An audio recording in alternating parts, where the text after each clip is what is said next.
Alors, une réunion qui reflète la volonté royale, qui s'inscrit dans la continuité de la réforme de 2004 visant à renforcer et à consolider la cellule familiale. Pouvez-vous donc nous en dire plus sur ce processus et quelle lecture faites-vous de cette volonté royale pour faire avancer les droits des femmes et moderniser le cadre juridique familial au Maroc ?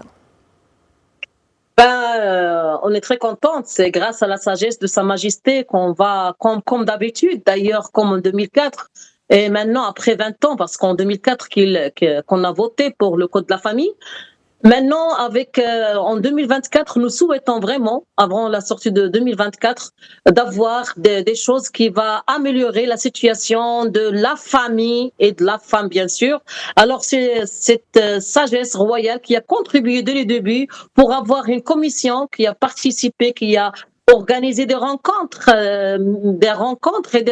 avec des associations de toutes sortes, avec les partis politiques, avec les syndicats, avec les instances constitutionnelles. Et après, ils ont ramené tout le fruit du travail, les propositions à Sa Majesté. Après, c'était le conseil de l'ulama. Et maintenant, nous attendons avec grande patience la sortie de ce code de la famille, bien sûr, qu'il va être adopté par le Parlement, bien sûr, après avoir Alors oui, justement, en parlant du Conseil des Oulama, on parle aussi du rôle de l'ijtihad constructif qui a été d'ailleurs mis en avant en soulignant l'importance d'un juste équilibre entre des règles de la charia et les exigences modernes de la société marocaine. Et ma question justement, quelle est selon vous l'importance de l'ijtihad constructif dans ce processus de révision et comment peut-il contribuer à concilier tradition et modernité dans les réformes du Code de la famille ? Pour le jihad, dans la lettre de Sa Majesté qui était vraiment, vraiment pertinente pour Monsieur Arnouch afin de faire le travail pour construire la commission qui va travailler sur la révision le code de la famille, il était vraiment très important en parlant nous sommes dans un pays islamique où nous respectons l'islam, nous respectons nos coutumes, mais en même temps, il faut l'ijtihad vu, on a eu beaucoup de changements au Maroc et surtout la famille, surtout la femme. Alors tout ça, ça nous appelle que tout le monde doit y être. Et c'est le pays qui va gagner avec un code de la famille qui va respecter la famille et le changement qu'on a eu durant ces 20 ans parce qu'on ne peut pas nier tout ce changement. Je crois qu'avec les ulama c'est très intéressant le fait que Sa Majesté a voulu intervenir. Les ulama, c'est juste parce qu'il y a des fois il y a des gens qui se disent, qui parlent du Coran, qui parlent des choses. Alors on aimerait bien que quelqu'un qui est dans le domaine, qui comprend beaucoup. Moi, je comprends pas dans les choses de l'islam mieux que les ulama. Alors on veut bien que le Conseil respecte les choix des Marocains et le changement que nous voulons.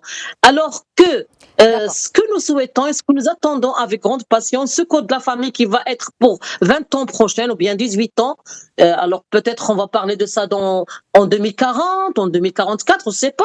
Alors c'est obligatoire qu'il y aura un changement qui prend en considération les changements qu'on a vécu pendant ces 20 ans. Et nous devons avoir la vue pour les 20 ans prochaines et le changement qu'on a eu, parce que je ne crois pas qu'il y a des modifications qui sont importantes, qui doivent y être. Par exemple, je ne crois pas qu'il y ait quelqu'un qui va voter pour le mariage des mineurs, alors que nous insistons que nos enfants, ils ont le droit d'y aller à l'école jusqu'à 18 ans pour le partage des biens. Il n'y a pas, parce qu'il y a des rumeurs. Malheureusement, une fois, on a commencé à parler de la code de la famille, et il y a des rumeurs dans la rue, il y a des gens qui veulent dire que ils veulent détruire la famille. Ce code de la famille n'est pas pour la famille, elle est pour la femme. Or, c'est pas ça. C'est un code de la famille pour la famille. Et c'est un code pour toutes les gens, pour la société. Et on n'est pas là pour savoir qui va gagner. Le gagnant, c'est le Maroc. Et les gagnants, ce sont les citoyens et les citoyens. Et les gagnants, ce sont nos familles. Comment répondre à ceux qui affirment que l'égalité des genres dans le Code de la famille pourrait déséquilibrer, comme vous le dites, les structures familiales traditionnelles au Maroc ? Je sais bien que bon, on a des coutumes, il y a des choses. C'est sûr que nous devons prendre en considération la spécificité marocaine du Maroc, la spécificité, mais en même temps, on doit tous et toutes penser positivement et sérieusement que sans un code de la famille qui va être équitable, global et juste, on va pas améliorer les choses. Parce que quand on D'accord. Quels parle, sont selon vous, comment madame? excusez-moi, quels sont selon vous les changements prioritaires qui devraient être intégrés dans cette révision? Bon, on a bien parlé chaque fois de mariage des mineurs, l'article 20 et Mhm. 21, parce que c'était juste, sitna, comme on disait, est devenu Une exception, qaïda. Alors tout le monde, le mariage est devenu normal. c'est devenu une Moi, règle, j'ai oui. assisté en 2004, il y avait une discussion très très importante et pertinente concernant le mariage des mineurs. C'était dans des cas spécifiques, 17 ans, 9 mois et tout. Et après, on trouve des mariages des enfants. Moi, on peut pas dire des filles, mais des enfants encore, parce que on vote ici au Maroc à l'âge de 18 ans. Alors, nous devons respecter l'âge de 18 ans. Aussi pour l'article 49, où il y a le partage des biens. Et là, quand D'accord. on parle des partages des biens, il y a des rumeurs qui disent les femmes veulent prendre l'argent de l'homme, ils veulent faire ça. C'est pas ça du tout. Ce que nous voulons dans l'article 49, et quand on parle des partages des biens, c'est que nous devons accepter, nous devons être donnés, respecter sérieusement le travail des femmes, surtout les femmes au foyer, parce qu'on dit que les femmes au foyer ne font rien. Nous, on a demandé d'être rémunérés parce que il y a des femmes qui font des choses énormes, soit les femmes au foyer, soit les femmes dans l'informel et tout. Et on dit dans le partage, s'il y a bon, dans des cas le divorce, alors c'est la femme qui souffre de plus en plus. Et cela veut dire que nous devons respecter nos familles, nous devons respecter nos enfants, parce que C'est clair. après le divorce, on n'aime pas le divorce, mais après le divorce, ce sont les enfants qui payent. Et ce sont la femme qui paye de plus en plus. Donc, Surtout qu'on pour a vous, la assez de femmes priorité, aujourd'hui. c'est d'abord le mariage des mineurs, le partage des biens et aussi garantir une Et réelle même Hadana, équité entre l'Wilaya, les hommes et les femmes. et D'accord. Autre Tassib. point Parce que, aussi, excusez-moi, et le je veux Tassib, aussi parce aborder un qu'on autre n'aimerait point pas parce que, savoir que la famille qui a des filles, allez-y. c'est comme il y a un problème. Et la famille commence à penser comme Tassib, ce sont les gens, l'oncle ou bien ولد العم يعني, qui vient pour partager le bien d'une petite famille qui a qu'une voiture ou bien une maison. Nous devons penser sérieusement, c'est pas le fait d'avoir que des filles dans la famille, on a un problème. On doit Là, on parle de respecter l'héritage, les d'accord. familles, même s'ils ont des hommes, des garçons ou bien des filles, parce que c'est un problème énorme que nous ne donnons pas grande importance. Et c'est les enfants qui souffrent et c'est la famille qui souffre dans tous ces cas-là. D'accord, j'aimerais aussi revenir sur ce point qui a été abordé dans le communiqué. Sa Majesté le roi Mohamed VI qui insiste sur la communication avec l'opinion publique. Le communiqué, il a mis l'accent sur l'importance de programmes de sensibilisation pour permettre aux citoyens de justement mieux comprendre leurs droits et obligations dans le cadre du nouveau code de la famille. Pour vous, quel type de campagne de sensibilisation ou d'initiative éducative pourrait être les plus efficaces pour justement promouvoir la compréhension et l'application de ces nouvelles dispositions du Code de la famille par le citoyen marocain?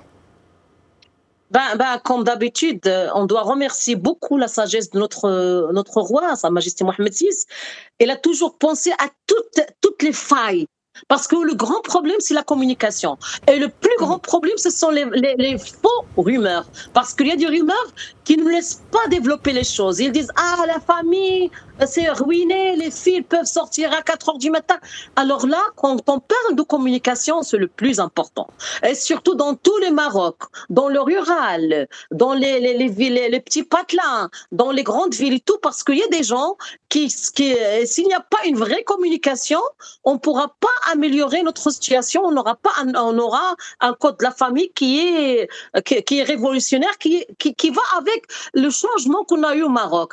Et les gens doivent savoir, parce que le grand problème qu'on a eu au code de la famille de 2004, c'est que même les femmes des familles dans le rural ne savent pas les changements qu'on a, les droits, des choses, ils ne sont pas courants. Au moins, cette communication, ça va permettre aux gens, on doit respecter les citoyennes et les citoyens afin qu'ils sachent quel changement nous voulons, qu'est-ce qu'on va rapporter, pour qu'ils sachent qu'on défend les droits des jeunes, on défend les droits de la famille. C'est pas un code de la femme. Parce qu'il y a des gens qui disent c'est un code de la femme. Attention, on aura des problèmes. Ce sont les femmes qui vont devenir plus fortes. C'est pas ça. C'est un code de la famille qui doit respecter la femme, l'homme et les enfants. Quand on dit que pourquoi on incite toujours sur les femmes, c'est juste parce que c'est la femme la plus vulnérable, c'est la femme la plus pauvre, c'est la femme la plus analphabète. Alors nous devons, question de communication, on doit remercier Sa Majesté pour cette idée pertinente, c'est que tout le monde, nous devons, soit au Parlement, soit les sociétés civiles, les partis politiques, tout le monde doit travailler pour vulgariser les vraies idées et les choses que nous voulons pour changer, pour le grand changement de code de la famille, pour gagner. Et qui va gagner, c'est le Maroc qui va gagner. C'est nous comme famille. C'est clair. Alors, merci. Grâce à votre communication aussi, on a compris mieux le sujet. Merci Leïla Amili, présidente de l'association Main Libre. Vous étiez en direct avec nous depuis Rabat. Merci pour toutes ces explications et tous ces détails.